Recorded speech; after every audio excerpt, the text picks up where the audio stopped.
Greetings, I'm Father Michael Carson, and it's my distinct pleasure and honor to be with you for this Tekakwitha conference, for this online event. It's my privilege to be with you for the keynote address. And I thought for this year's keynote address, I'll talk to you about racism, especially how racism is dealt with in Native American communities. And I thought just to have a kind of a guiding path for our discussion on racism, I'll be using the story of the Good Samaritan from the Gospel of Luke. So to start off, I'm going to read you the story. And as I read you the story, just think about the characters involved in the parable, especially the ones that Christ specifically uses to carry out the motivations of the characters.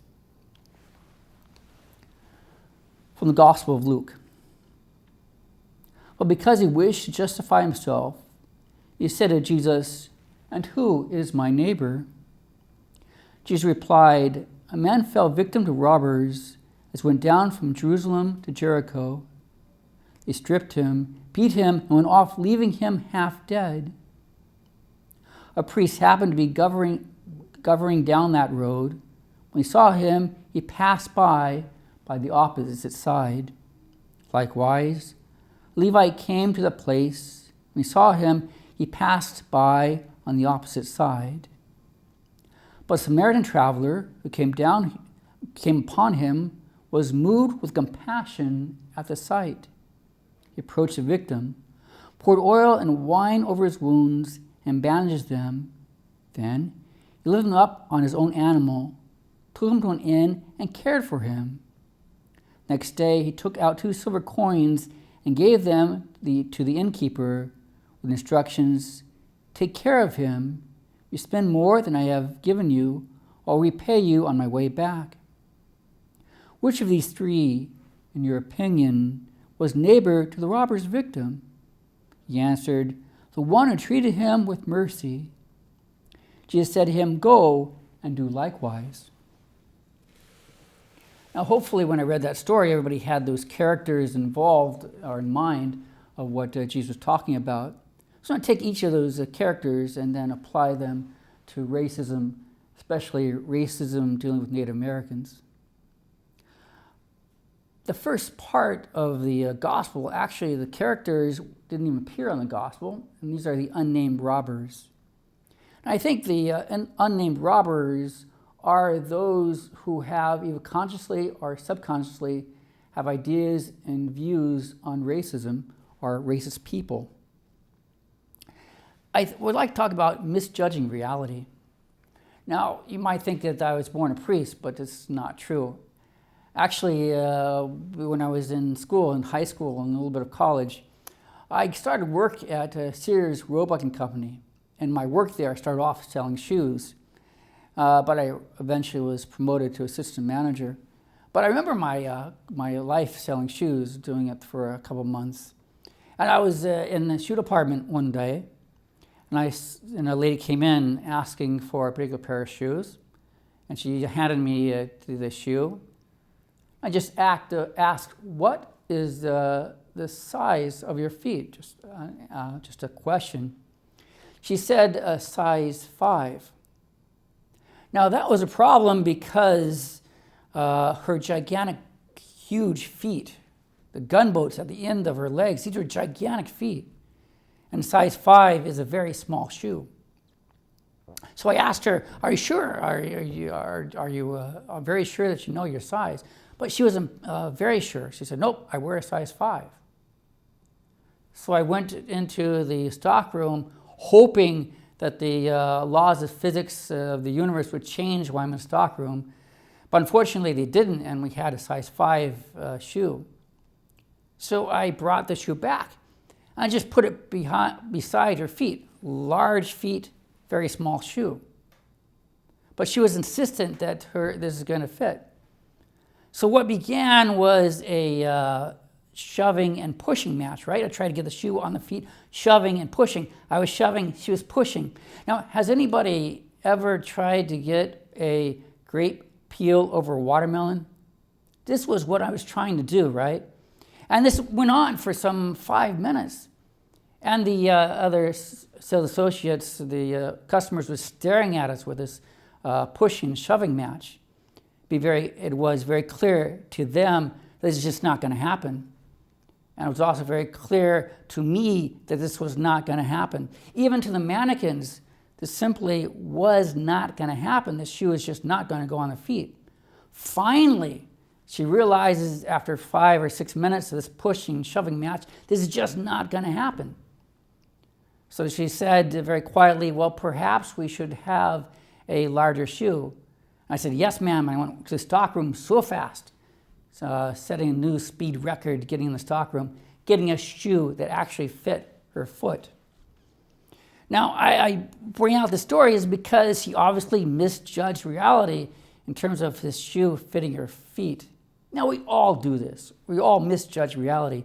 Reality does not change. Reality is truth. Reality doesn't change. It's just given by God, by Christ. But sometimes, like a target, right? Sometimes we hit the bullseye of the target, knowing exactly what reality is. Sometimes we hit the edge of the target. Sometimes we miss the target so completely. We misjudge reality so completely. And we have a lot of people in our society, even in our church, who has misjudged reality. This is the origin of what racism is all about. It is misjudging reality. Now, in our USCCB documents recently approved, we have Open Wide Our Hearts. This is our document on racism, saying, hey, we cannot misjudge reality anymore. And I quote, there's a quote here, that racism is sin because it denies God's truth, that we are brothers and sisters. We're called to be in the likeness of God. The sin of racism is challenged by the virtue of working for social justice. Racism appears in every culture and every nation. It is destructive because it breaks down the bond of love between us. Now, the good news about racism is that it is a learned behavior. And that's great news because we can wipe it out in one generation because we learn it from our parents, and that is passed down from generation to the next. So if we work on racism and getting the truth out there, this is not reality, then we can abolish racism in one generation. Okay, another story for you. Back when I was a seminarian in Oakland, California, I had this great opportunity to work at Bethany House. And Bethany House is a Catholic worker house of those dying of AIDS. Back then, AIDS was kind of a death sentence. But I was working with the clients. I was the driver. I drove them to the doctor's appointments. I was with them, talking with them, and just trying to let them feel at home. I remember one time coming into the house that the director there pulled me aside, and he said that we have a new client. And the client is very good, but you have to be careful because he has a drug addiction problem. So just be watchful about that. Now just tell me if anything is out of the ordinary. So I met the client, and we got along pretty well. We went off to a music store. They wanted to see some musical instruments, so I drove him to that. But then as soon as we get out of the house, he wanted to have a phone call. Back then they had not cell phones, but regular phones. And I thought this was rather strange because he had use for the phone in the building. But I drove him to the place for a phone call, and we went off to the music store. And we're in the music store looking at all the musical instruments and stuff like that. When he came out, there was a man. I remember this. There was a man doubled over. He had his hands on his side, just groaning. Now, as a seminarian studying for the priesthood, I paid him absolutely no mind and went on my way. The client came out, and he noticed him right away and went over to him and say, "How are you doing? Can I get an ambulance? What can I do for you?" Now, I was feeling really, really guilty until I saw the handoff. And when I saw the handoff, I thought, now what do I do? So we got back into my car, and before starting up the car, I just addressed him. I said, "It shows a remarkable disrespect for you to bring drugs in my car." And he was rather perplexed. He denied it. I said, "What are you talking about?" I said, "Hey, dude." Back then I called everybody dude. I said, "Dude, I saw the handoff. I know what you did." I remember there was a pause, and he just didn't deny it anymore. He said, "Well, I'm going to tell the director." And I said, "Well, the director asked, I'd have to tell him." So I started up the car, and I was very careful to obey all the traffic signals, the stop signs, stuff like that, because I had this banner headline in my head, "Seminarian busted for drugs in the car." But we got to the house. He went off to his room. The director brought me to the side and said, "Well, has anything happened? Anything went strange?" I just told him the story. I told him the handoff. And then the director got rather upset. He brought the client in, and we sat at the table. And the director just asked what the seminarian Michael said that she brought drugs. And he denied it. He said, "Hey, Michael doesn't know what he's talking about. He's lying about it." And that really made me feel rather upset to have somebody lying about you, but I know what happened. Anyway, the director wasn't buying it. It was obviously that he was in deep trouble. So I remember he went to his room and he brought out the cocaine. It was like 2 little sand pebbles in a plastic bag. That was the first time I've ever seen cocaine. And I thought, wow, he did all this. He's going to destroy the people who love him, his home, in order for the cocaine that he just bought. So because he was honest, the director helped him to get to another center. But I heard that he found was drugs in that center, and then he was eventually died a couple months later on the streets. So I bring that to you because, first of all, the denial. When somebody lies about you, those lies are a problem, especially when we talk about racism, because that's why racism is this big lie that continues in from one generation to the next. And these lies have to be countered. If they're not countered, then we fail to do our job. Now, this next 3 ideas are very important. They actually come from the gospel, or from the letters of Timothy. And if everybody does this, not only racism will be wiped out, but the world will be a lot better. There'll be very few people in prisons and jails if you just watch out these 3 items. And they're all about lies. First, lie said for a long time is still a lie. If you say a lie over and over again for generations, for even hundreds of years, it doesn't mean it's going to turn into the truth. A lie is still a lie, even if it's said for a long time. You might have gotten into this in your own family when somebody, your relative, said something that you know was a lie, but they thoroughly believe it because they heard it from their family, from their parents and their parents, but that's still a lie. So keep that in mind. Second, a lie said with a lot of passion, a lot of enthusiasm. Somebody really believes it and is passionate about it. That's still a lie. That's very important, especially when you get to parish. As I was a pastor, you have some people who are very enthusiastic and they want to take a parish in a different direction. But then you go back to it and say, hey, what they're saying was wrong. But they're very passionate about it.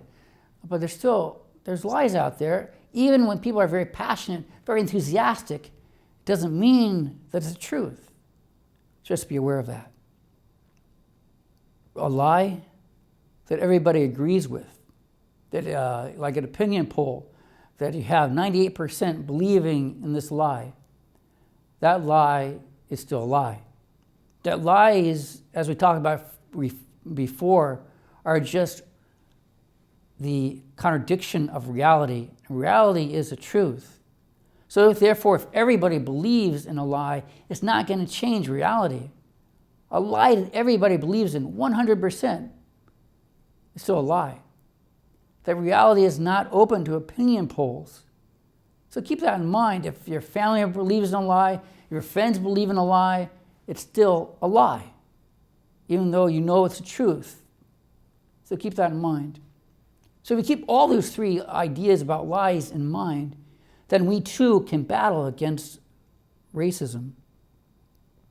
Now here at the USCCB, not only in my secretariat, in this Cultural Diversity Secretariat, but many different secretariats, including the Ad Hoc Committee on Racism, we talk about three areas of racism. I want to go through those three areas because it's pretty distinct. First, there's economic racism. And economic racism is a system designed for natives to fall in business and in the economy. We work to challenge assumptions consciously or subconsciously created to endanger Native Americans' empowerment and self-sufficiency.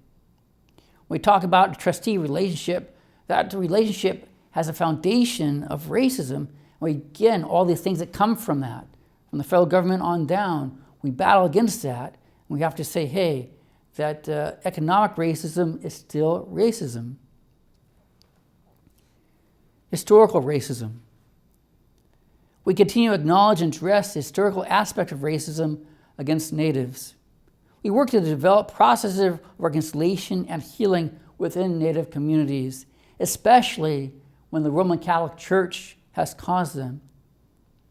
Now, there's a section I want to talk about later on the boarding school period, but any type of endangerment, harm, any type of hurting others, they have most of them have an origin of racism. Okay, last idea of racism, our last subject of racism is societal racism. We challenge negative stereotypes and destructive cultures that are appropriation as portrayed by the media. Respond and challenge media outlets to improve how they portray Native Americans and Native Alaskans. We work in terms of the institutional racism to make sure that racism is demolished, removed. Okay, so much for the robbers, the named racists in our society, those who misjudge reality. Okay, I want to move on to the priests and Levites, our second characters here in the Good Samaritan story. Now, in the priests and Levites, I'd like to talk about the idea of institutional racism. When we talk about societal racism, part of that is institutional racism. Now, I always feel sorry throughout history for the priests and Levites in the Good Samaritan story. Okay, I think they're a victim of bad press. This is why I think that. Because the priests and Levites have a particular duty and job to do. They're the representatives of the holy of God. And in order to do that, in order to do their job, they have to remain clean. So when they're walking down this road, the idea was even if their shadow passes by a dead person, and this robber wasn't dead, but he might have appeared to be dead, even if their shadow passes, they would be unclean. And when they're unclean, they cannot do their job. They can't do what their function is. And that's what there probably was back in their mind. That's why they went to the opposite side. This is why Christ specifically talks about them going to the opposite side, because they wanted to remain clean. Now it becomes a problem because in that their job, that squeezes out any type of compassion the Good Samaritan picks up on. In fact, that's one of the ironies of the parable, is that those who are supposed to know the will of God don't do it. And Samaritan, who was supposed to at the time, supposedly didn't know the will of God, he's the one who did it. We have to be careful when we have all these institutions that squeeze out compassion, especially when their job is to be compassionate to begin with. Because when we squeeze out compassion, we have that virus of institutional racism that comes through all of our things that we hold sacred, all the things that govern our life.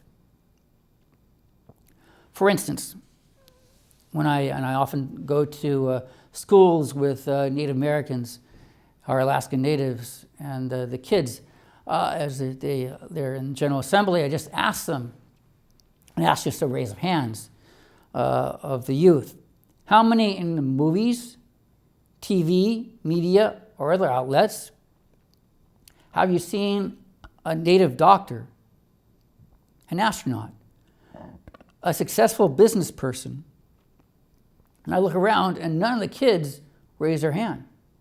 I said, okay. How many of you, of the Native kids, seen portrayed Natives or Alaskan Natives as criminal, violent, stupid, or naive? Every single one of these kids raised their hand. Now think about these kids if they're watching these the media and that's all they see. What does that do to their internal image of how they see themselves, that self-image? That becomes very important. Now think about back on my drugs in the car story when I was a seminarian. There's a misplaced reality. The client felt that the drugs was far more important than the people that really cared about him. Sometimes when we talk about institutions, that we go beyond our compassion and think the rules of the institution become far more important than our compassion. And I think that's the wedge that racism and racist ideas come from. Now, a lot of sins associated even within the church in this boarding school period, which is kind of what we've talked about, at least in my secretariat for the last couple of months, of dealing with boarding school period. Now, in terms of the physical, sexual abuse, even the cultural abuse that went on, even in the Catholic schools in the boarding school period, there's an underlying fact of racism. Now, the racism begins with an ideology. When missionaries come in, even today, if missionaries have the idea that we're bringing something to others, that becomes a problem. Because in what Christ sees is that we're one big family. We're all worshipers of God in our own ways, and we're bringing that, we're working with Christ to shape not only the people we're ministering with, but ourselves. The ministry is working with others. We have to be open to that. Because if we say that we're bringing something to somebody else, then we're starting off with superiority. And that kind of blocks the Christ message, especially to the ones that we're serving. I think it was one of the problems with the boarding school period, that image of racism got in because some missionaries, not all, but some missionaries thought they were superior when they were not. So we have to think about that, especially when we minister with the Native communities. That we're not going there to transform them, we're going there to image the likeness of Christ and working together to find Christ in our lives, both the people that we minister with and ourselves, first and foremost as missionaries. And that becomes very important, that no missionary, nobody should see themselves as superior to anybody else. Because that's the wedge, that's the way racism ideology gets to our heads, and that's why it squeezes out that compassion that I talked about earlier, and then allows for all this destructive behavior that we talk about. The first part of that is to make sure that we don't see ourselves as superior. Okay, let's go on to the victim of the robbers. It's very important that when Christ has the motivating factor of the Good Samaritan, he says very clearly, moved with compassion. That's a very important line, especially in the parable, because it goes back to the Samaritan's motivation. It goes back to our motivation. It's not, Christ didn't say, well, he thought about the goods and bads, he thought about what might happen. No, he moves all that. He moves with the heart. He says, I'm moved with compassion, which is very good and very important. So I want to talk about compassion, especially when dealing with the victims of racism. Also, when I was in seminary, I remember this. I had another great opportunity, is to visit San Quentin, especially San Quentin's death row. And we weren't allowed to go on the row itself, but we were allowed to go to the visiting room just to visiting inmates. Back then, you could visit with the inmate and also visit with their family members in a very large room. That's, of course, changed since then. But I remember I was waiting for my inmate to come out and so I can do that visit. And while I was waiting, I noticed, and it's, because it's a very dangerous place, you're always aware of things that are out of the ordinary. And I remember this inmate who was running back and forth. It was very agitated, and my gaze just went right onto him. And he saw me, and because, even though I was seminarian, I was wearing my clerics, my collar, he went right up to me. And he said, "Are you a priest? Are you a priest?" And I said, "No, I'm a seminarian."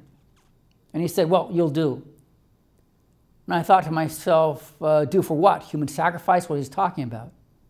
But he told me what happens was every year he reenacts his wedding vows, and then the priest of the institution of San Quentin State Penitentiary, that priest was taken away because of an emergency, and he was left stranded, so he wanted me to do it. So he had the wedding book, and then it's kind of romantic. The inmates made a big aisle and with their chairs, and they all stood up. And then the inmate and his wife came up the aisle.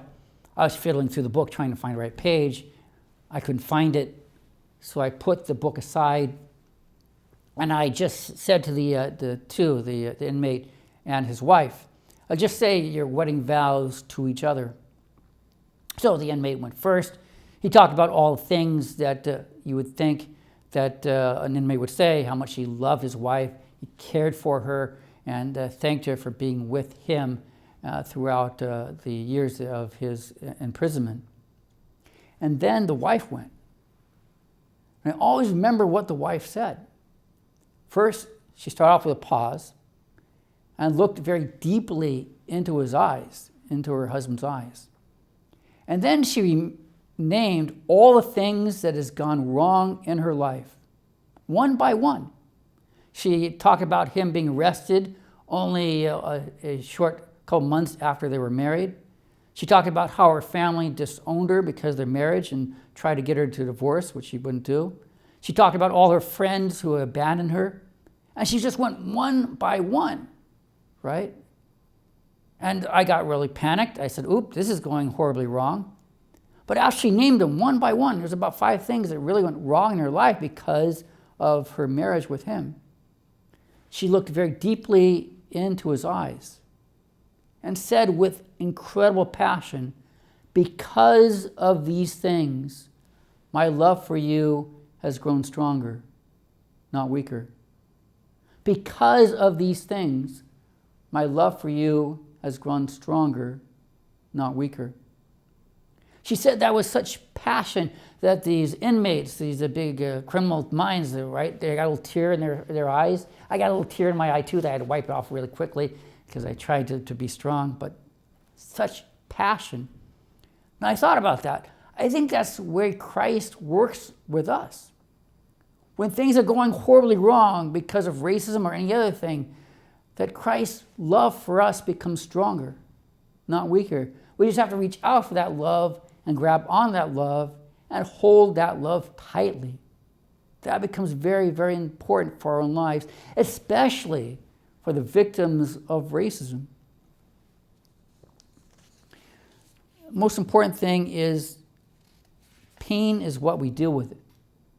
If we're suffering, especially if somebody has caused us great harm, that pain causes anger.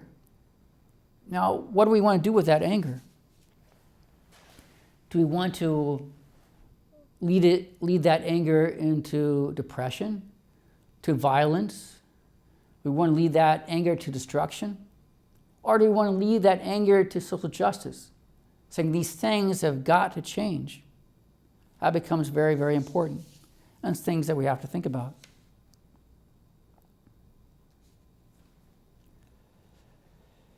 In spiritual terms, we talk about with the sin of racism, we match it with the virtue of going from hopelessness to hope. That becomes very, very important. Okay, I want to get to the last character here, and that's the Samaritan, especially the help of the Samaritan. When I was an associate pastor in California, there was a Agnews Developmental Center.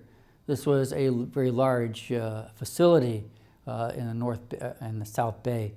And it was a facility for those who were disabled, mentally disabled.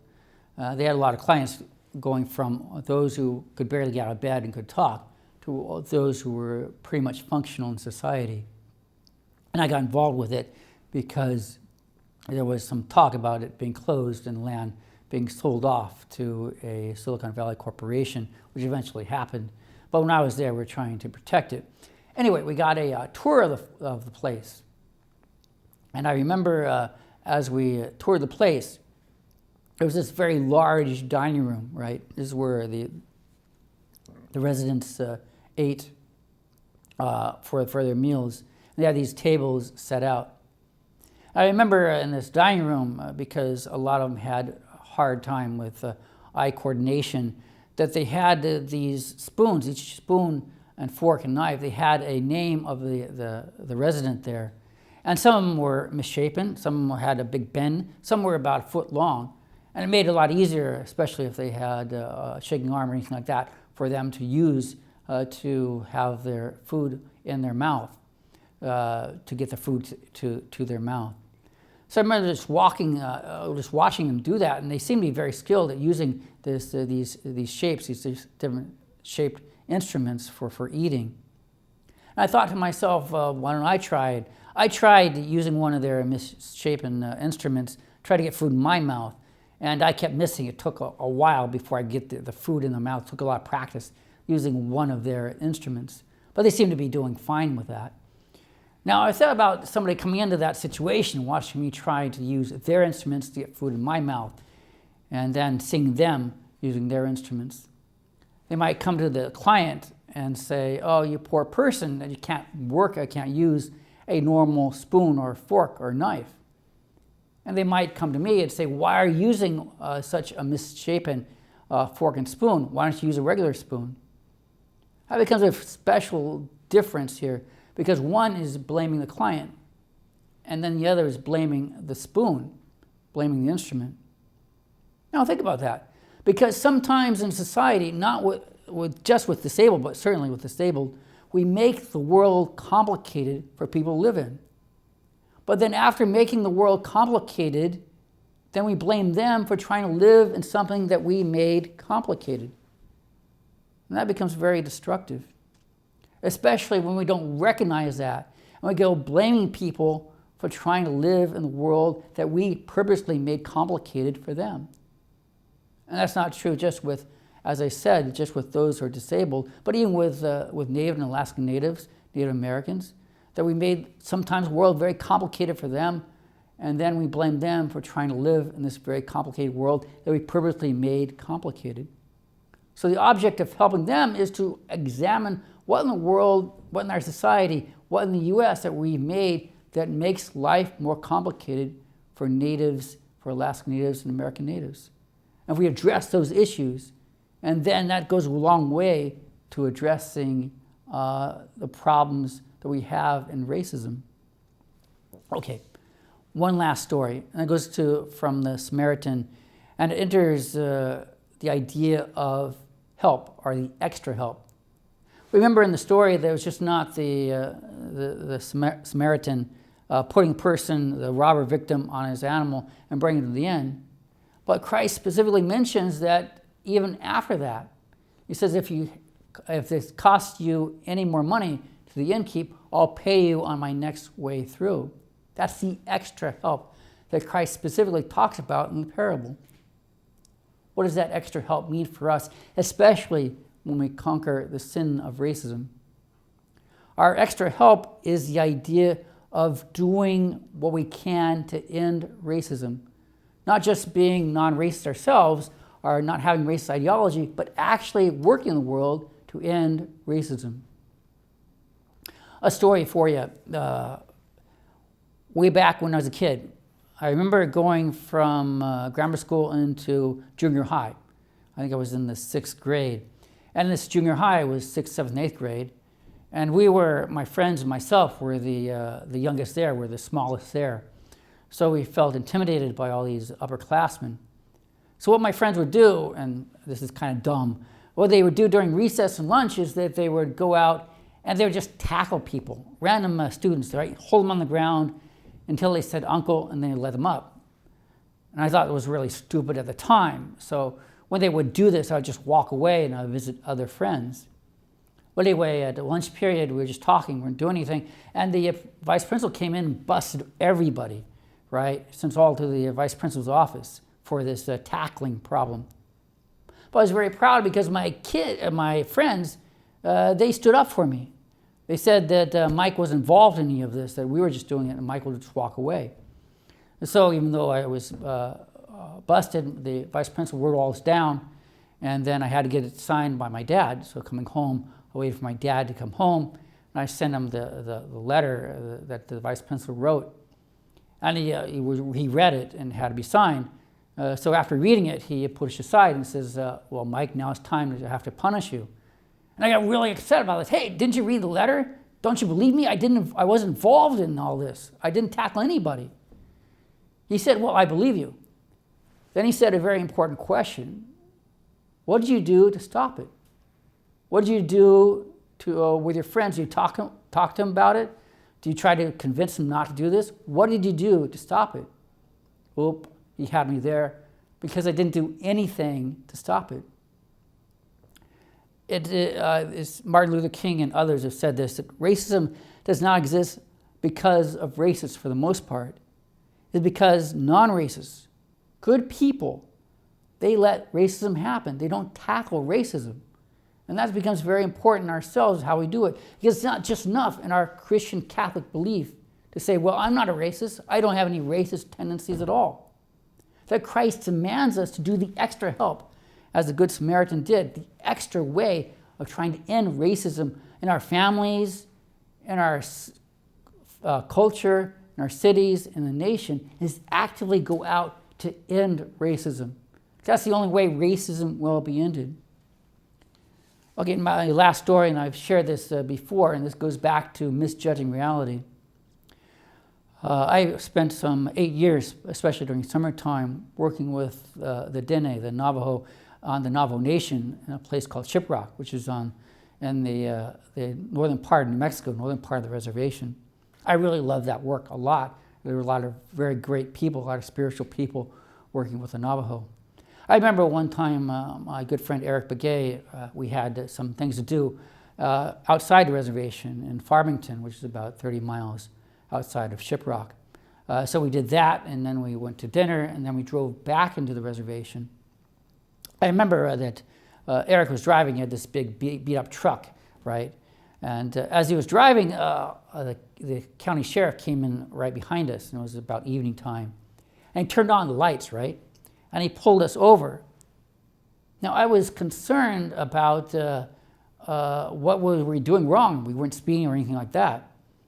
Anyway, the sheriff got out of his car, and he took his flashlight out, and as Eric rolled down his window, he shined it into his eyes, and then he got Eric's driver's license. And then he went over to my side of the car, asked me to roll my window down, and then asked me for my driver's license, shining his light in my eyes. So I gave him my license. He went back to his patrol car, and then about 15 minutes later, a long time, he came back to our cars. He handed back our license and said, just with his flashlight, you can go, just like that, moving us on. And then Eric rolled up his windows and moved on. And I was rather confused about this, about being pulled over. And I asked him what happened. We weren't doing anything wrong. And he said, well, this happens all the time on this road. And I presume he meant with the Navajo. And I said to him, well, it shouldn't, right? You should be able to drive down the road without being pulled over for no reason. It goes back to where the sheriff, of course, misjudging reality, as I talked about earlier. But especially for myself, that's the first time I was presented with racism and how it really affects people, that people can't drive down the road without being pulled over. And that becomes a concern. And of course, we can work with that and say, hey, we have to make sure that the police department, the sheriff's department, really have the idea that people need not to be hassled, not only on this road, but every road, especially if they're Native or Alaskan Natives, So we can work purposely for that objective. But there's a lot of other objectives that we can work with, especially in our parish and our communities. So we go forth from here with the extra help, as Christ says, as the Samaritan has done, is we go for the extra help to make sure that although we can say it for ourselves that we're not racist, we have to make sure that racism ends, especially within this generation. Okay, that's my keynote for you today. So I hope that we got some good ideas across on different aspects of racism. How do we combat racism, especially with the Native American and Alaskan Native community? Because it does have an effect with all of your lives, if you're Native or even non-Native, that we do have an opportunity as our Christian Catholic faith, and more importantly, a demand from Christ to end racism, especially in this generation.